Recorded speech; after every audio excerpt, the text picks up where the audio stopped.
Mesdames, Messieurs, bonsoir et bienvenue aux 20h de la télévision du Burkina. À la une de l'actualité ce soir, le Conseil constitutionnel s'est prononcé sur les exceptions d'inconstitutionnalité soulevées par les avocats des membres du gouvernement Tiao. Le Conseil constitutionnel juge contraire à la Constitution l'inexistence du principe du double degré de juridiction. Explication à suivre quelques instants. Une représentation physique du Burkina en Égypte, le projet prend forme avec la pose de la première pierre de la future ambassade située au nord de la capitale égyptienne. Roch-Marc Christian Kaboré a également échangé à bâton rompu avec une centaine de Burkinabés vivant en Égypte. Et puis, le dossier de cette édition nous conduira dans la région de la boucle du Mouroun. La région qui porte le surnom de grenier du Burkina souffre du manque d'infrastructures. La province des Banwa se retrouve isolée, particulièrement en cette saison d'hivernage. Voilà qui fait donc la une de cette édition. Bienvenue. Bientôt, une ambassade du Burkina en Égypte. Le ministre en charge des Affaires étrangères a procédé à la pose de la première pierre de l'édifice qui sortira de terre dans la partie nord du Caire. La diaspora n'a pas manqué de saluer cette initiative lors de sa rencontre avec le chef de l'État. Le point sur le séjour Kérot du président Kaboré avec nos envoyés spéciaux Moussa Ouedraogo et Godefroy Bazier. Environ 1 millier de Burkinabés vivent au bord du Nil et l'occasion était belle pour eux de rencontrer leur président. La délégation qui a échangé avec Roch-Marc Christian Kaboré a beaucoup appris en écoutant le chef de l'État faire le point de la situation politique, économique, sociale et judiciaire actuelle du Burkina. Je voudrais réaffirmer que la démocratie au Burkina se porte bien dans la mesure où, conformément à nos différents textes, nous avons également le chef de file de l'opposition qui également mène ses activités dans l'intérêt donc de Burkina Faso par les critiques, par les arguments qu'il peut apporter à améliorer le sort et les conditions de vie des Burkinabés. Aujourd'hui, nous avons des dossiers qui sont en cours. Tous ces dossiers sont en cours de traitement au niveau des juridictions et nous avons bon espoir que nous pourrons démarrer un certain nombre de ces dossiers avant la fin de cette année. Puisque c'était un rendez-vous du donner et du recevoir, le président du Faso a recueilli les nombreuses préoccupations de nos compatriotes, en majorité des étudiants. Reconnaissance des diplômes des étudiants arabophones, formation de ces derniers en français, construction d'un siège pour les rencontres entre Burkinabés, nomination d'arabophones comme ambassadeurs, célérité dans le traitement des documents administratifs. Bref, les préoccupations ont été nombreuses et le président Kaboré a esquissé à cette occasion plusieurs solutions. Ainsi, en rencontrant les chefs d'Al-Azhar, le chef de l'État a plaidé pour une augmentation des bourses en faveur des étudiants, mais aussi leur diversification. Lors de la rencontre avec le chef de l'État, la question de locaux pour des rencontres entre Burkinabés a été évoquée et un souci bientôt comblé avec la pose de la première pierre de l'ambassade du Burkina.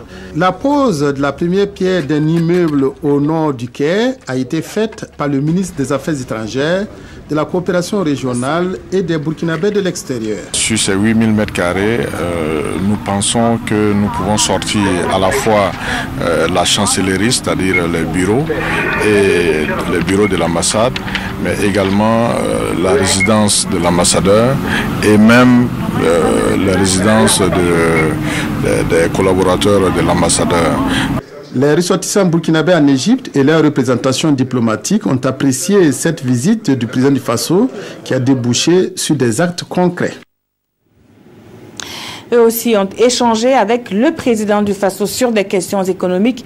Tenez, le président d'Afrexim Bank est l'une des personnalités avec laquelle Roch-Marc Christian Kaboré a donc échangé le point des différents entretiens qui se sont tous déroulés au Caire, toujours avec nos envoyés spéciaux Moussa Ouedraogo et Godefroy Bazier. Le Kazakhstan, ancienne République soviétique, abritera bientôt un sommet des chefs d'État de l'Organisation de la Conférence islamique OCI. Et l'ambassadeur kazakh est venu remettre au président du Faso une invitation à y participer. D'autre part, le chef de l'État burkinabé a accepté d'effectuer une visite officielle au Kazakhstan. Le chef de l'État burkinabé a également promis d'effectuer une visite officielle chez nous à temps opportun. Quelles pourraient être les pistes de coopération entre les deux pays, le Kazakhstan et le Burkina? Le Kazakhstan peut fournir du blé, du gaz et du pétrole au Burkina Faso. Ok, Roch-Marc Christian Kaboré a eu des discussions avec une délégation d'Afreximbank, la banque africaine d'import-export. Une banque décidée à apporter un soutien d'1,5 milliard de dollars à la réalisation du PNDS. As you know, under the PNDS, dans le cadre du plan national de développement économique et social, nous avons décidé de le soutenir, de l'accompagner à hauteur de 1,6 milliard de dollars. Les projets, en tout cas les secteurs que nous avons décidé de soutenir, il s'agit du coton, également la construction de parcs industriels, de zones économiques spéciales et d'autres projets, notamment des parcs logistiques qui sont très importants dans le cadre de notre stratégie de commerce intra-africain. D'autres audiences ont permis de parler économie avec le groupe égyptien d'Arab Contractor, santé avec la faculté de médecine et diplomatie avec le consul honoraire du Burkina au Liban, Kamal El Sofi. On en vient à cet autre titre de l'actualité ce soir. Le Conseil constitutionnel a rendu sa décision sur les exceptions d'inconstitutionnalité soulevées par les avocats de la défense contre la Haute Cour de justice. L'une des 4 exceptions d'inconstitutionnalité a été agréée par le Conseil constitutionnel. Les 3 autres ont été soit rejetées, soit jugées irrecevables ou mal fondées. Le Conseil estime que les articles 21 et 33 de loi qui créent la Haute Cour de justice sont contraires à la Constitution. C'est donc un nouveau rebondissement dans ce procès dont la dernière audience a eu lieu le 15 mai dernier. La question donc qui se pose, quelle suite à donner pour le procès? Nous sommes avec monsieur Djibrina Ouedraogo, constitutionnaliste, enseignant-chercheur à l'université Ouaga 1. Bonsoir monsieur Ouedraogo. Bonsoir madame, merci beaucoup. Alors quel est l'impact de cette décision du Conseil constitutionnel donc, qui juge contraire à la Constitution l'inexistence du principe du double degré de juridiction? Alors merci bien de me donner l'occasion de me prononcer sur cette question d'actualité. Alors l'impact de la décision du Conseil constitutionnel peut être analysé à un double point de vue. Je dirais d'abord d'une façon générale, mais certainement pour ce qui intéresse les téléspectateurs, de façon particulière par rapport donc au procès en cours relativement donc au jugement donc du gouvernement Tiao.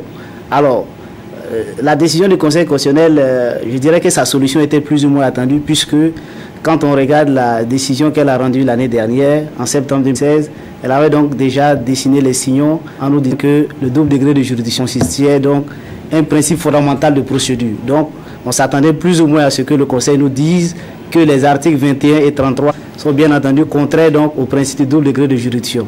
Par contre, là où la décision du Conseil constitutionnel, je dirais, insatisfaisante, c'est parce qu'elle ne donne une suite par rapport donc à l'instance en cours. Oui, parce et justement, quelle suite on peut donner? Donc n'oublions pas que là, justement, comme vous le dites, la requête a été donc posée aussi par la Haute Cour de justice. Et donc le Conseil constitutionnel, dans sa solution, ne dit pas à la Haute Cour de justice qu'est-ce que vous devez faire comme suite. Donc la Haute Cour, finalement, se retrouve dans un embarras puisqu'elle ne sait plus dans quelle formation elle statue. Est-ce qu'elle statue en premier dernier ressort comme c'était le cas donc dans les dispositions qui viennent d'être invalidées, ou est-ce qu'elle statue en premier ressort, quitte à ce qu'on nous trouve une juridiction supérieure? Est-ce que la Haute Cour elle-même, elle est encore valide?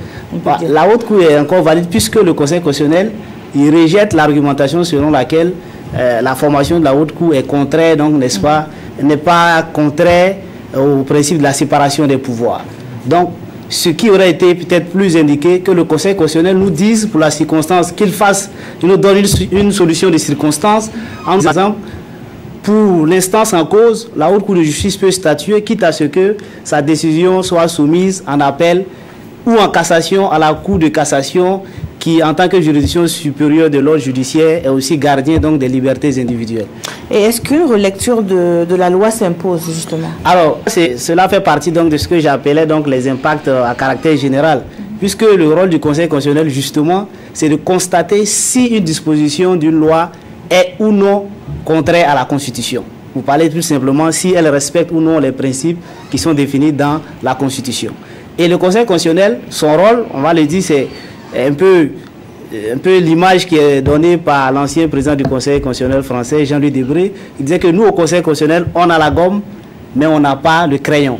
Donc le Conseil constitutionnel, dès qu'il rend sa décision, il revient à l'Assemblée nationale d'apporter donc de nouvelles dispositions qui soient conformes à la Constitution.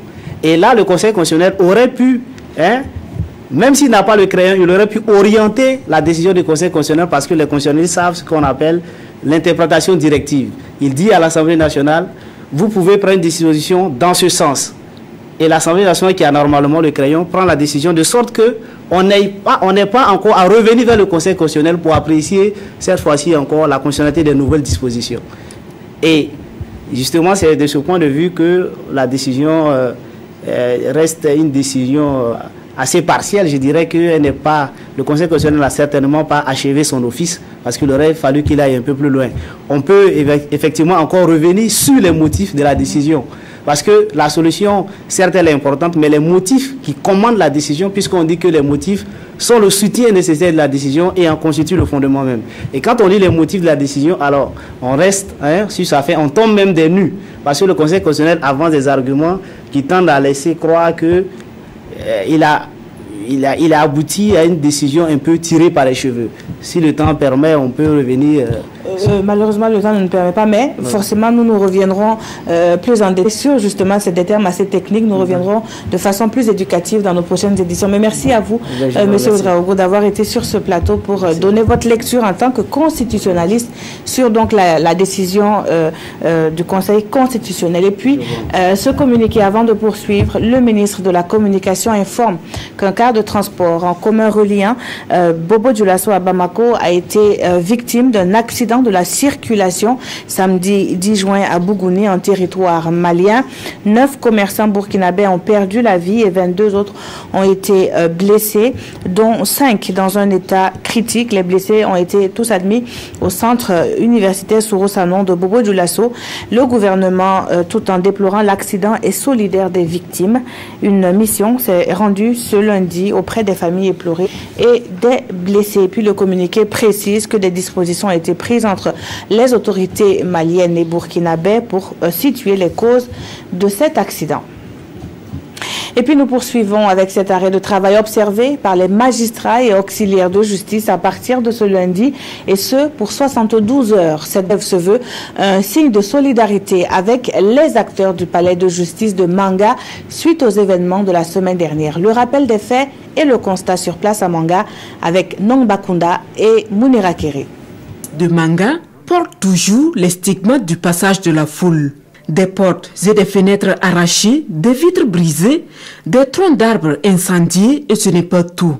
Les faits remontent au jeudi dernier quand une foule en colère a voulu libérer un prévenu déposé suite à une plainte. Quand ils sont arrivés, d'abord même c'est notre électricité qu'ils ont coupée avant donc de commencer à saccager la guérite et nous donner un ultimatum en termes d'heures pour la libération de l'intéressé, sinon ils allaient mettre le feu au palais et ils allaient donc agresser physiquement tous ces acteurs également. Et selon le procureur du Faso, le personnel a été séquestré de 11h à 15h30 avec des menaces de toutes sortes.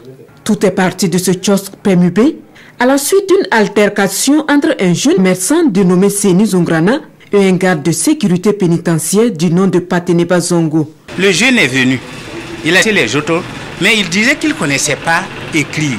Il y a un jeune qui était là, il a contourné pour demander aux jeunes de l'écrire pour lui. De là-bas, le GSP lui a dit non, que de revenir s'allier comme les autres. Par la suite, ils se sont commencé à s'insulter. Une plainte a donc été posée par le GSP contre le jeune commerçant, mais selon le procureur du Faso, celui-ci a refusé de répondre à sa convocation. J'ai essayé donc de convoquer l'intéressé voilà, juste pour un traitement à parquet, voilà, à l'amiable, pour lui donner quelques conseils pour que voilà, ça ne se reduise plus. Mais l'intéressé a refusé donc de répondre à la convocation. Venu témoigner sa solidarité envers les agents du palais de justice de Manga, le ministre de la Justice condamne l'agression. Quel que soit le reproche qu'on a envers la justice, rien ne peut justifier ce qui s'est passé ici à Manga. Et je voudrais appeler les populations à se ressaisir, parce que si on veut vivre dans un état de droit, il y a des voies de recours contre les décisions de justice. Et ce qui s'est passé ici, vous voyez les conséquences. Je l'ai dit, je condamne cela avec la dernière énergie.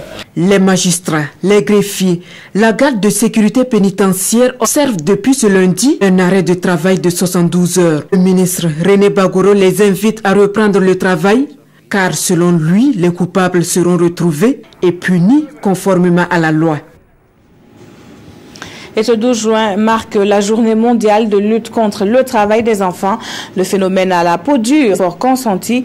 Au Burkina, la protection des enfants en situation de conflit et de catastrophe ont retenu l'attention des acteurs réunis à Ouagadougou. Précisément Bambara et Nathalie Ouagadougou. Dans les conflits et les catastrophes, protégeons les enfants du travail des enfants. C'est sous ce thème que les acteurs de protection des enfants réunis à Ouagadougou mènent la réflexion pour éloigner les enfants des pires formes de travail. Selon les chiffres du BIT, le Bureau international du travail, plus d'1 milliard de personnes vivent dans des pays touchés par des conflits. Environ 200 millions de personnes sont aussi touchées chaque année par des catastrophes naturelles. Un tiers des victimes de ces conflits et catastrophes sont des enfants. Le Burkina Faso n'est pas en reste.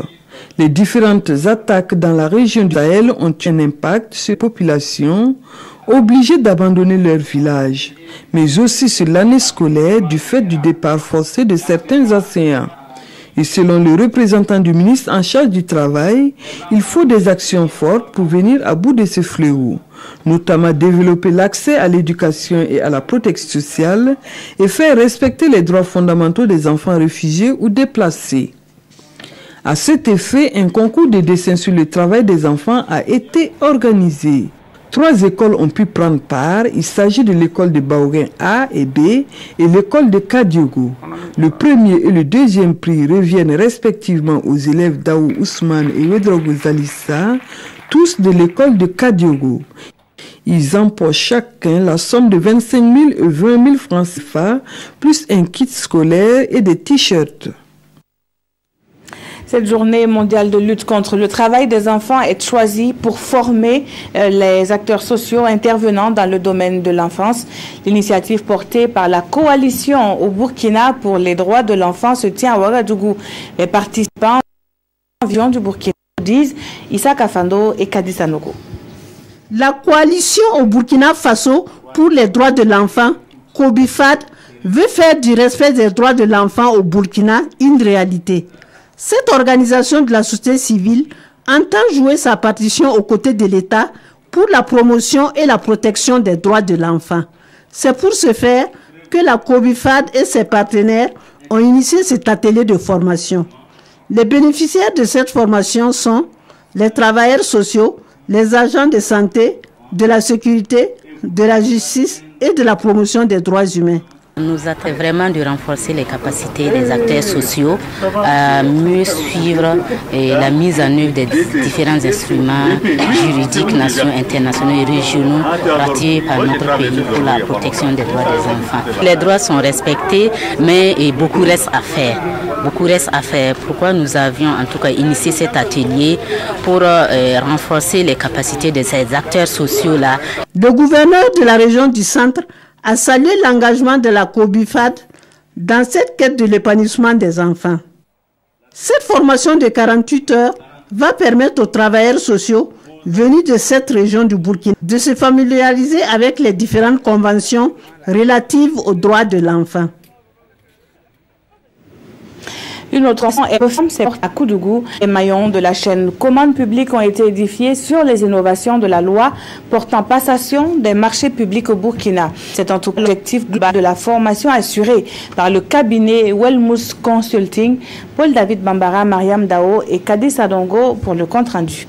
L'exécution de la commande publique en fonction de la nouvelle réglementation C'est tout l'enjeu de cette session de formation. Et une semaine durant, gestionnaires budget et commandes publiques ont eu l'opportunité de renforcer leurs capacités sur les innovations majeures de la loi 039 relative aux procédures de façon et gestion des marchés publics. Avec la loi a beaucoup évolué, le fait de venir formation nous a permis d'avoir une idée de ces ajouts. Et ces ajouts nous ont ajouté à ce qu'on fait au bureau.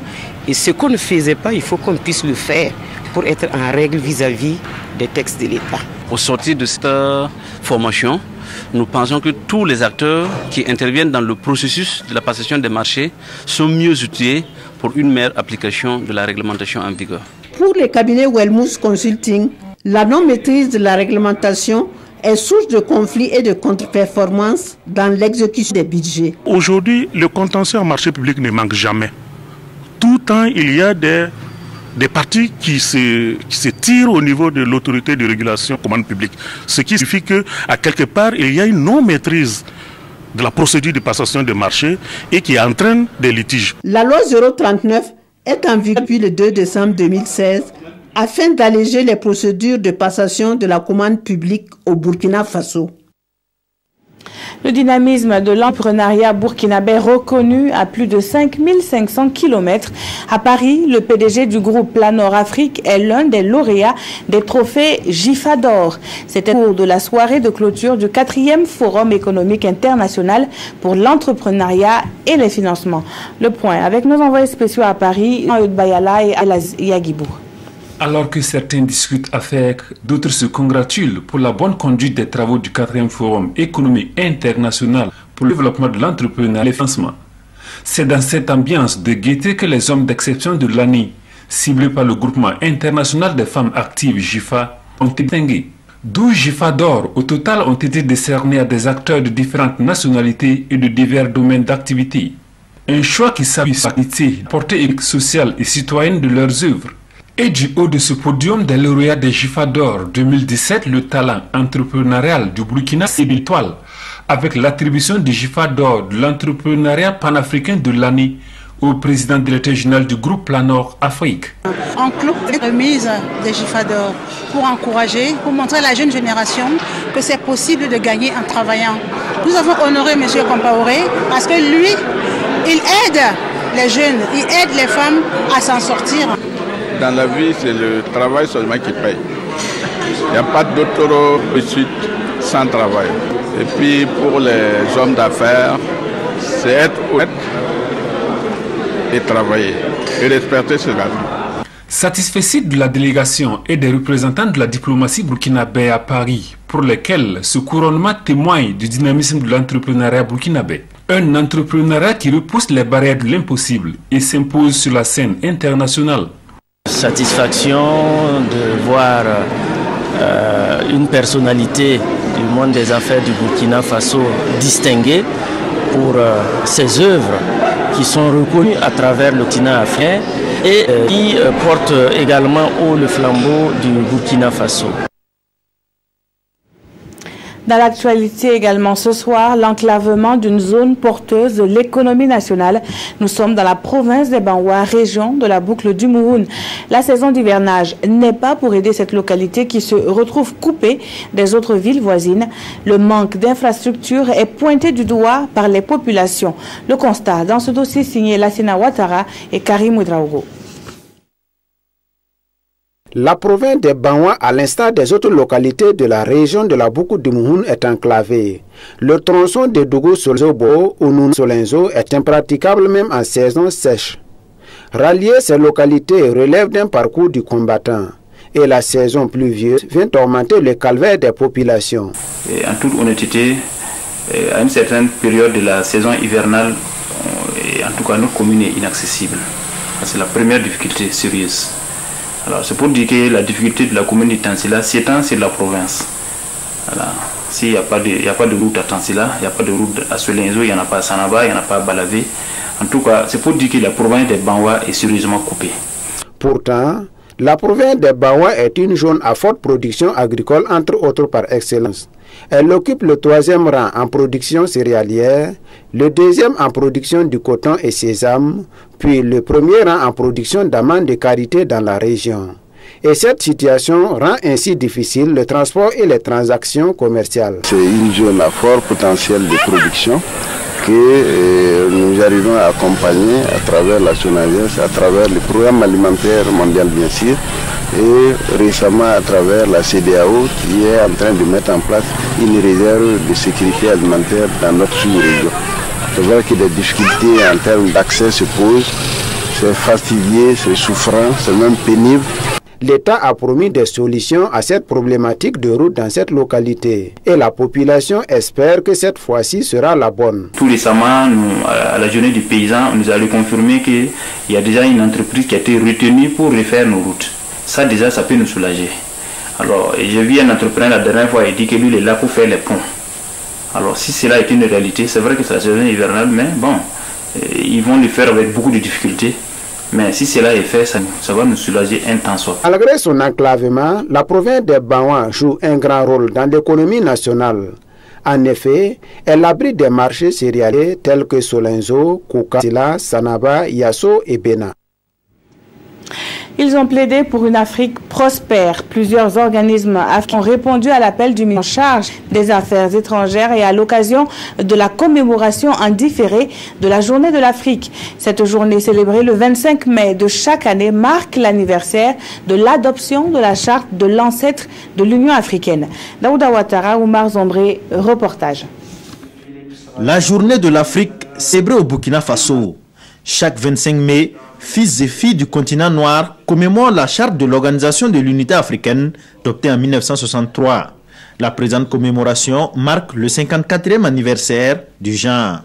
Pour cette célébration différée au pays des hommes intègres, les Africains se ressourcent sur le fonctionnement de l'UA et rendent hommage au père fondateur de l'organisation. C'est une façon pour nous de marquer notre attachement à l'Afrique, aux héros de l'Union africaine et aussi réfléchir sur toutes les perspectives qu'offre notre continent et également les défis qu'il y a, comment relever ces défis, comment y faire face. Cette journée est marquée par un panel avec les organismes interafricains et internationaux. Un panel pendant lequel les panélistes abordent des questions de développement du continent. Un colloque organisé de manière solennelle pour que nous puissions non seulement jeter un coup d'œil sur notre passé, pour voir d'où nous venons, pour magnifier donc le rôle des pères fondateurs de l'Union africaine et pour saisir cette leçon, pour mieux nous permettre de voir vers l'avenir et de construire le progrès ensemble pour une Afrique unie et solidaire. Les Africains, à travers la célébration de cette journée de l'Afrique, projettent marquer d'une pierre blanche la date du 25 mai dans tous les esprits, afin qu'elle soit un événement d'envergure mondiale.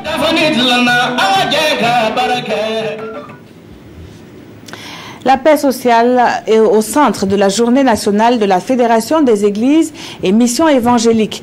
Une journée instituée pour promouvoir l'unité de l'église. Issaka Oudraogo et Aruna Marie nous livrent ici les points forts de cette journée.